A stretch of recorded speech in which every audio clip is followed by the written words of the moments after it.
Multinational कंपनीजमध्ये हमखास विचारला जाणारा एसक्यूएलचा लेफ्ट जॉइनचा प्रश्न आज आपण क्रॅक करणार आहोत. TCS, कॅपजेमिनी आणि ॲमेझॉनच्या डेटा इंजिनियर इंटरव्ह्यूमध्ये हा प्रश्न वारंवार विचारतात. आपल्याला सर्व कस्टमर्सचे नाव डिस्प्ले करायचे आहे, मग त्यांनी ऑर्डर दिली असो वा नसो. इथेच फ्रेशर्स गडबड करतात आणि चुकून इनर जॉइन वापरतात. या प्रश्नाचे गुपित लपले आहे आपल्या लेफ्ट जॉइनच्या सोप्या लॉजिकमध्ये. एक सोपे रिअल वर्ल्ड उदाहरण घेऊया. विचार करा, एक कॉलेजचा क्लास आहे. क्लासमधील प्रत्येक विद्यार्थ्याचे नाव लिस्टमध्ये आलेच पाहिजे. मग त्याने परीक्षेचा फॉर्म भरला असो किंवा नसो. ज्याने फॉर्म भरला नाही त्यांच्या नावापुढे फक्त ब्लँक किंवा नल व्हॅल्यू दिसेल. हाच नियम वापरून डाव्या बाजूच्या कस्टमर्स टेबलमधील संपूर्ण डेटा सुरक्षित राहतो. चला तर मग क्वेरी एक्झिक्यूट करूया. नेहमीप्रमाणे आपण सुरुवात करणार आहोत आपल्या सिलेक्ट कीवर्डने.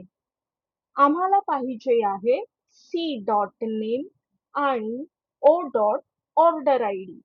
डेटा फेच करण्यासाठी फ्रॉम क्लॉजमध्ये कस्टमर्स स्पेस स्मॉल लेटरमध्ये C लिहा आणि त्याला लेफ्ट जॉइन करा ऑर्डर्स O सोबत. आता दोन्ही टेबल जोडण्यासाठी मॅचिंग की म्हणजे on C.customer_id is equal to O.customer_id type करूया. हा कोड रन केल्यावर तुम्हाला दिसेल की ज्यांनी ऑर्डर दिली नाही त्यांच्या नावापुढे नल आले आहे.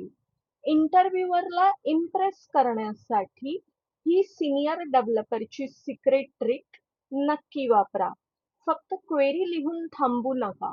आउटपुटमधील नल व्हॅल्यूज हँडल करून दाखवा. इंटरव्ह्यूअरला सांगा, आपण कोलिस किंवा एनव्हीएल फंक्शन वापरून नल ऐवजी नो ऑर्डर्स असे दाखवू शकतो. हा अप्रोच पाहताच त्यांना समजेल की तुम्हाला प्रोडक्शन लेवल क्लीन कोडिंगचा उत्तम अनुभव आहे. आता वेळ आहे आजच्या स्पेशल होमवर्क चॅलेंजची, ज्याचे उत्तर तुम्हाला कमेंट करायचे आहे.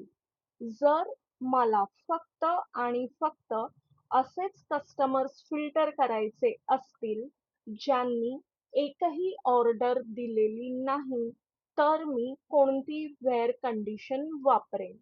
तुमचे उत्तर कमेंट्समध्ये नक्की टाईप करा. असेच व्हिडिओज पाहण्यासाठी लाईक, शेअर आणि सबस्क्राईब करा. भेटूया पुढच्या व्हिडिओमध्ये.